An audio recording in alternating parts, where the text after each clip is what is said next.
नमस्कार दोस्तों, स्वागत है आपका एक बार फिर पटवारी ऑफिस ऑनलाइन में। मैं हूं आशीष और आज हम देखने वाले हैं कि फसल कटाई प्रयोग पे उपयोगी खेत का चयन किस प्रकार हम कर सकते हैं।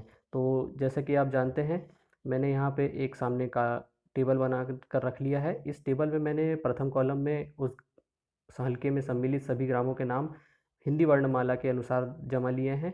इसमें हम बंदोबस्त नंबर के अनुसार बढ़ते क्रम में भी जमा सकते हैं। इसके बाद मैंने इनके मूल खसरा नंबरों की संख्या लिख ली है इनमें सम्मिलित ग्रामों के, और इसके बाद में इनका प्रगतिशील योग कर लिया है, जो कि आप देख सकते हैं तीसरे नंबर के कॉलम में। क ग्राम के लिए 350, ख ग्राम के लिए 530, जो कि 350 धन 180 है, और उसके बाद ग ग्राम के लिए 265 प्लस 530 यानी 795 है। अब इसके बाद में हमें क्या करना है, आप जैसे कि जानते हैं कि फसल कटाई प्रयोग जो है वो हल्के स्तर पे की इकाई पर होता है, और इसमें सम्मिलित किसी भी ग्राम में एक कटाई प्रयोग किया जा सकता है, परंतु उसे चयन करने के लिए एक विधि है। इसमें हमें 4 रैंडम नंबर भू अभिलेख कार्यालय से प्राप्त होते हैं, जिसमें से 2 पटवारी द्वारा प्रयोग किए जाते हैं और 2 कृषि विभाग के द्वारा प्रयोग किए जाते हैं। इन 4 रैंडम नंबरों की जो है वो 4 अंकों के भी होते हैं, जो कि इस प्रकार से होंगे एन एन एम, जो हमने यहाँ पे मैंने उदाहरण के लिए ले लिया है। और हमारा ये प्रगतिशील योग इस हल्के का 795 जो दिख रहा है, मैंने बता दिया है आपको। इस इस प्राप्त रैंडम नंबर में हम हल्के के प्रगतिशील योग का भाग देंगे। उसके बाद में जो हमें शेषफल प्राप्त होगा उसे हम निकाल लेंगे। ये शेषफल में से जो हमें प्राप्त होता है उसमें से हम हल्के के ग्रामों के प्रगतिशील योग में से न्यूनतम अंतर वाला पिछला योग घटा देंगे। मान लीजिए कि हमें यहाँ शेषफल 560 प्राप्त होता है, तो इस स्थिति में हम 560 में से इससे छोटा प्रगतिशील योग यानी कि ख ग्राम के सामने 530 हमें प्राप्त हुआ है, 530 को घटा देंगे, तो यहाँ पे हमें अंतर 30 प्राप्त हो जाएगा। अब 30 का हमें आगे उपयोग करना है। ये 30 जो होगा क्रमोत्तर योग से अगले गांव का खसरा नंबर होगा जिसमें फसल प्राप्त होती है। यानी कि जहाँ तक हम यहाँ 530 तक के क्रमोत्तर योग को हम घटा चुके हैं, तो इसके आगे का जो ग्राम होगा उसका हम उपयोग करने वाले हैं, यानी कि ग ग्राम में खसरा नंबर 30 से हम शुरू करेंगे। यदि हमें खसरा नंबर 30 पर फसल प्राप्त हो जाती है तो अच्छा है, यदि नहीं होती है तो हम इसके आगे 31 32 इस प्रकार से आगे बढ़ते जाएंगे। अब यहाँ ये भी हो सकता है कि हम आगे बढ़ते जाए और वांछित फसल हमें प्राप्त ही ना हो, और 265 नंबर जो कि ग ग्राम का अंतिम खसरा नंबर है, हम वहाँ तक पहुँच जाएं। अब यहाँ पहुँचने के बाद ये होगा कि हम पूरे ग्राम के खसरा नंबर खत्म होने के बाद ग्राम की ओर जाएंगे, यानी क ग्राम की ओर चले जाएंगे साइक्लिक पद्धति के द्वारा। और यदि इसी प्रकार से हम क ग्राम में काम करते होते और हमें फसल प्राप्त नहीं होती, पूरे खसरा नंबर हम एक बार चेक कर लिए होते, तो हम ख ग्राम में जा सकते थे, और ख में काम करते होते तो ग में जा सकते थे। परंतु यहाँ याद रखने वाली बात ये होगी कि एक ग्राम को जब उसके अंतर्गत हमें नंबर प्राप्त होता है अंतर वाला, तो उसमें समस्त खसरा नंबर चेक होने के बाद ही अगले ग्राम की ओर हमें बढ़ना है।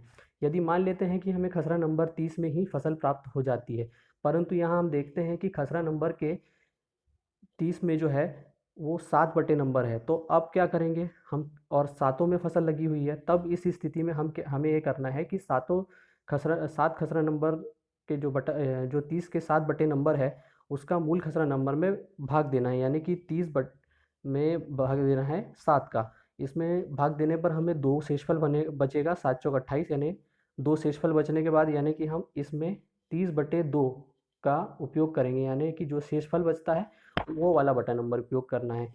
और यदि मान के चलते हैं, कई बार ऐसा भी हो सकता है कि इसमें पूरी पूरी भाग चले जाए, यदि 7 की जगह इसके 5 ही बटे नंबर होते तब क्या करते, तब 5 में 30 में 5 का भाग देने पर पूरे बार भाग चले जाता, तब इस स्थिति में हम शून्य शेषफल बचता, तो इसमें अंतिम खसरा नंबर यानी कि 30 बटे 5 का उपयोग करते।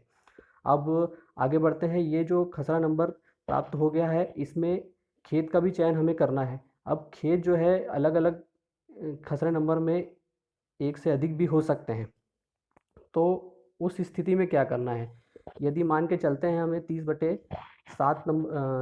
बटे 2 नंबर हमने चयन किया है। अब 30 बटे 2 के अंतर्गत 3 या 4 खेत है। खेत की परिभाषा ये है कि यदि एक ही खसरा नंबर की सीमाओं के अंतर्गत अलग अलग प्रकार से खेती की जा रही है, या तो अलग अलग फसल लगाई गई है, या छोड़ छोड़ कर फसल लगाई गई है, या अलग अलग वैरायटी में फसल लगाई हुई है, परंतु वो अलग खेत की भांति हमें प्रदर्शित होता है मौके पर, तो हम फिर उसको अलग खेत मान सकते हैं। अब यदि इसमें भी हम किस प्रकार से फसल का चयन कर सकते हैं, तो उस खसरा नंबर के अंतर्गत आने वाले दक्षिण पश्चिम भुजा के पहले खेत जिसमें कि फसल लगी हो, उसका हम चयन करेंगे और इसमें आगे बढ़ेंगे।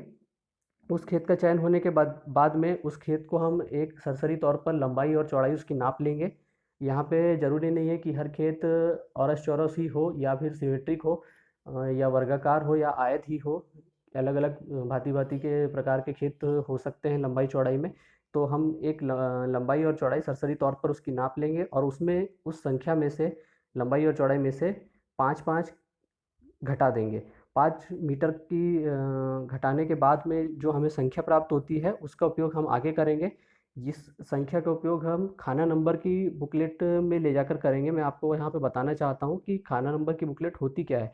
खाना नंबर की बुकलेट इस प्रकार से एक हमें प्राप्त होती है।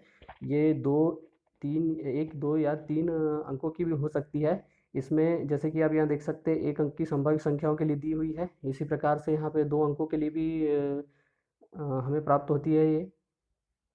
जैसे यहाँ देख सकते हैं 2 अंकों की संभावित संख्या है।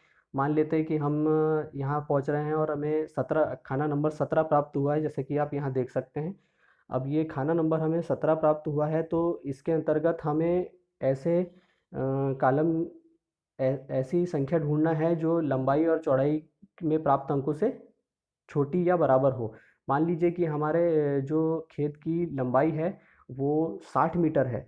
तो 60 मीटर है, तो हम यहाँ ऊपर से चलना चालू करेंगे, तो यहाँ 57 हमें पहला ही अंक जो है ये प्राप्त हो गया है 60 से छोटा। तो हम लंबाई के अंकों के लिए 57 प्राप्त अंक को चयन कर लेंगे। इसके बाद में मान लेते हैं कि आगे बढ़ते हैं हम, और हमें मान लेते हैं कि हमारे जो खेत की चौड़ाई है वो लगभग 34 मीटर है। अब यहाँ पे हम देख रहे हैं कि हम सेकंड अंक जो हमें प्राप्त होता है वो 35 मिल रहा है, तो हम 35 को ले नहीं सकते, क्योंकि ये हमारे खेत की जो चौड़ाई है वो मात्र 34 मीटर है 5 मीटर घटाने के बाद। तो अगला अंक कौन सा उससे छोटा आ रहा है, तो यहाँ 27 हमें जो अंक है ये छोटा प्राप्त हो रहा है हमारे खेत की चौड़ाई से। तो यहाँ हम जो है 27 को चयन कर लेंगे। अब इसके बाद में हमें क्या करना है, ये हम 2 अंक चयन कर चुके हैं, लंबाई के लिए 57 और चौड़ाई के लिए 27। इस प्रकार से हम इन अंकों को लिख कर रख लेंगे अपने पास में, और इसका उपयोग हम यहाँ पे करेंगे किस प्रकार से, मैं बताने जा रहा हूँ आपको। यहाँ पे खाना नंबर के कॉलम में प्राप्तांक से छोटी या बराबर संख्या अभिष्ट संख्या होगी। तो हमने 57 और 24 जो चयन किया है, ये हमने चयन कर चुके हैं। इसका ही उपयोग हमें करना है, यही अभिष्ट संख्या है हमारी। तो इस प्रकार से खेत हमें मिलता है यहाँ मौके पर। तो इसकी लंबाई और चौड़ाई हम इस प्रकार से, ये लंबाई और चौड़ाई सरसरी रूप से नाप लेंगे मीटर में, और इसका उपयोग दक्षिण पश्चिम भुजा से चालू करेंगे। इस खेत के अंतर्गत भी हमें दक्षिण पश्चिम भुजा से चलना है। तो हम दक्षिण पश्चिम भुजा से लंबाई का जो हमें वांछित अभिष्ट संख्या प्राप्त हुई थी वो चलेंगे, यानी कि 57। इसके बाद हम उत्तर की ओर बढ़ेंगे। उसमें हमें अभिष्ट संख्या जो 24 प्राप्त हुई थी चौड़ाई के लिए, उतना चलने के बाद में यहाँ पे हम 5 बाई, जो हमें स्थान प्राप्त होता है वहाँ पे 5 बाई 5 का एक मीटर का एक निर्माण करना होगा, जिसका कि कर्ण 7.07 होगा। इसमें ध्यान रखने वाली बात ये होगी कि हम जो टेप से नापेंगे उसके अंतर्गत जो जड़ें आएंगी, तो जड़ों को हमें अंदर खेत के अंदर ही मापना है। यानी जो हम प्रायोगिक फसल का खेत बना रहे हैं ये 5 बाई 5 मीटर का, उसके अंतर्गत मांगना है। और इसके बाद भी अन्य भी बहुत सारी सावधानियां हैं जो हमें करना चाहिए। तो आप फसल कटाई प्रयोग पत्रक या प्रयोग की जो पुस्तिका प्राप्त होती है उसके लिए उसमें से आप पढ़ सकते हैं बारीकी से। मैंने एक ओवरऑल आपको बताया है कि इस प्रकार से आप सावधानी बरतते हुए फसल कटाई प्रयोग कर सकते हैं।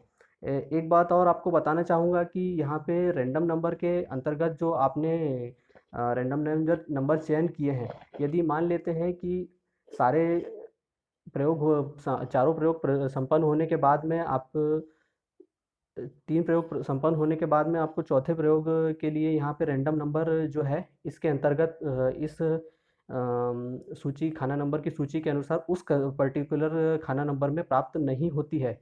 यानी 17 नंबर में आपको प्राप्त नहीं होती है, तो आप फिर अगले खाने यानी कि खाना नंबर 18 को भी में से भी चयन कर सकते हैं।